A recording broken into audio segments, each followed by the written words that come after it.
And let's get some more Alberta reaction to yesterday's talks. Adam Legge is president of the Business Council of Alberta, a group representing CEOs and entrepreneurs in the province. Mr. Legge, thanks for your time today. Thanks for having me on the show. Now, Premier Smith says her talks with federal ministers were constructive, and she's hopeful of agreement on a way forward for energy and emissions, but she's also saying there's a hard line in the sand over the net zero timeline and over what the emissions cap is going to look like in the future. What do you make of what we heard from this federal provincial meeting? Well, I think, like Premier Smith, we believe that there is definitely potential for Alberta to be a leader in emissions reduction, while also growing our oil and gas sector, while growing our hydrogen sector, growing our critical mineral sector. We do share the belief that the emissions reduction plan by the federal government has overly ambitious targets. So we do feel some concern about industry being able to achieve those. Based on the Alberta electricity sector, we do believe that the net zero by 2035 is likely unachievable. If it were to be achievable, it would be incredibly expensive for Albertans to afford energy based on the investment that would be required. So we are encouraging the federal government to reconsider some adaptations, some flexibility for both the emissions reduction plan and the clean electricity regulations. But ultimately, what's important is that the two sides did sit down yesterday and talk.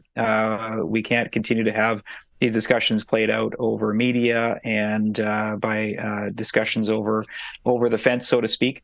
So it's important that they all sat down yesterday. And I believe that there is a path. We have to understand this country is so large. The resource base is so different. The ability to generate electricity is so different.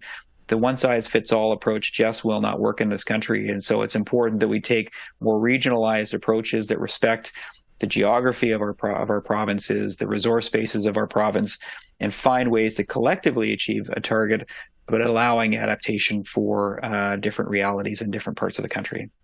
And one of the items that Premier Danielle Smith is talking about now is proposing a bilateral working group between the Alberta government and the federal government to work on what she calls a reasonable plan to reduce emissions and on carbon capture. Do you think there is some common ground? I mean, you talked about the potential flexibility. Can there be something, for instance, on carbon capture incentives or some of these other measures? Absolutely. I believe it's important. I've met with both the provincial government and the federal government in recent weeks, and I can tell you that despite some of the media rhetoric, that there is a sincere desire to work together to enable Alberta to contribute to the country's ambitions, but while doing it in a way that is reflective of what we have here in the province. I think a regional table or regional working group that is comprised of, frankly, federal government, provincial government, industry, Indigenous partners, and labor would be an ideal way to have conversations about what is practical, what is pragmatic, what is feasible here in light of the elements of affordability, of security and stability, and also environmental ambition. So I believe that both sides do want to achieve something sincere. They want to work together, and I've heard it loud and clear from both of them individually, and it's now good to see that they're sharing that view collectively as they come out of their meetings yesterday. Okay, I want to take a step back for a moment and put this discussion into the context of what policymakers face right now, especially with the U.S. IRA and those clean energy subsidies, and we're seeing now this lure for companies to move their operations south to the U.S. As these political talks are going on at a high level about climate change and energy policy and emissions, what are the stakes right now for the Alberta economy? Well, frankly, I think it's the stakes for the entire country's economy, entire country's prosperity. We've seen the United States increase the cash incentive game to historic levels with the Inflation Reduction Act. In fact, not only Canada, but many countries around the world are figuring out whether they can compete. We know we just simply cannot compete at scale with the heft of the Inflation Reduction Act, which is a $300 billion incentive package. So what we have to do is figure out if we want to attract capital to help decarbonize our economy, if we want to make sure that we can put the investments in that will enable us to generate jobs and income, investment, prosperity, the ability for Canada to contribute to some of the challenges that the world faces, whether it be in energy, whether it be in food. We have to attract the capital. And right now, we can't compete from an financial incentive standpoint, although it looks like in certain sectors we're trying.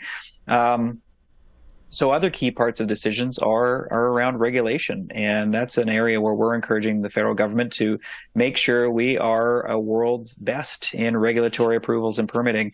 And so what I would say is what's at stake, our ability to attract continued battery manufacturing, our ability to attract investment for critical minerals mines in Ontario, or our ability to invest in hydrogen here in Alberta and BC, our ability to invest in LNG off the coast of BC, our ability to attract renewable companies or geothermal or even nuclear. All of those things, that basket of investments that are going to be needed to ensure decarbonization, investment, jobs, and growth will be at risk if the U.S.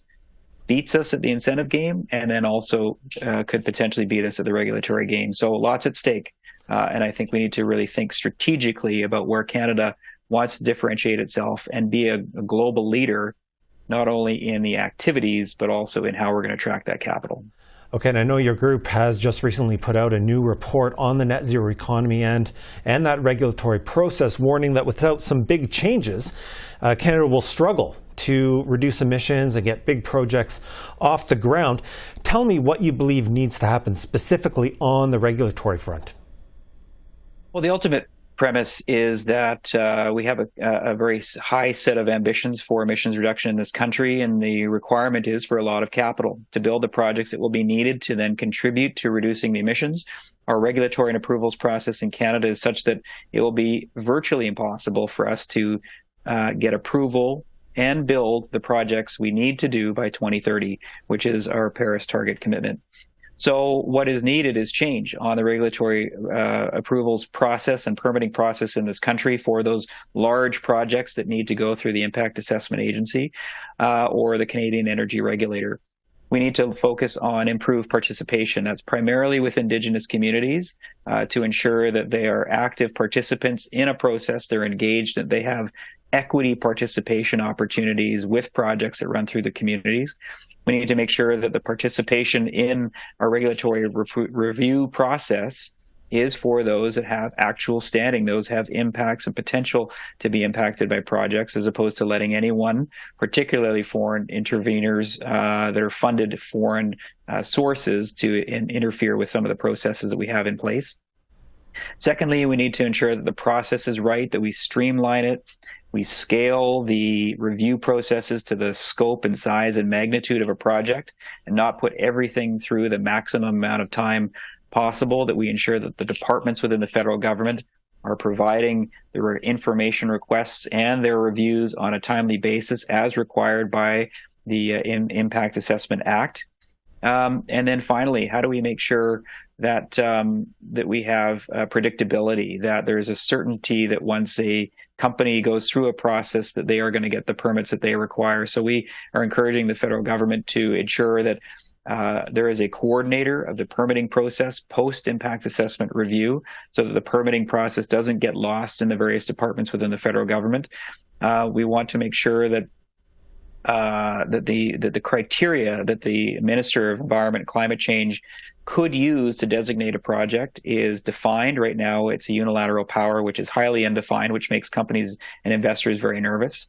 And finally, how do we make sure that the participation from Indigenous communities can be real? And so encouraging the federal government to have some kind of federal program like the Alberta Indigenous Opportunities Corporation, which creates a federal or a provincial loan guarantee, which enables companies to go and get equity or debt financing, which enabled the investment of the Athabasca partnership with Enbridge to acquire a large stake in a material project, which will generate prosperity for the 15 Indigenous nations that are participating in that project. We need something of a national scale and scope that will enable communities to participate and seek prosperity, to generate jobs, and to achieve economic reconciliation. So process, participation, and predictability are the three key things we think need to be addressed in the review process.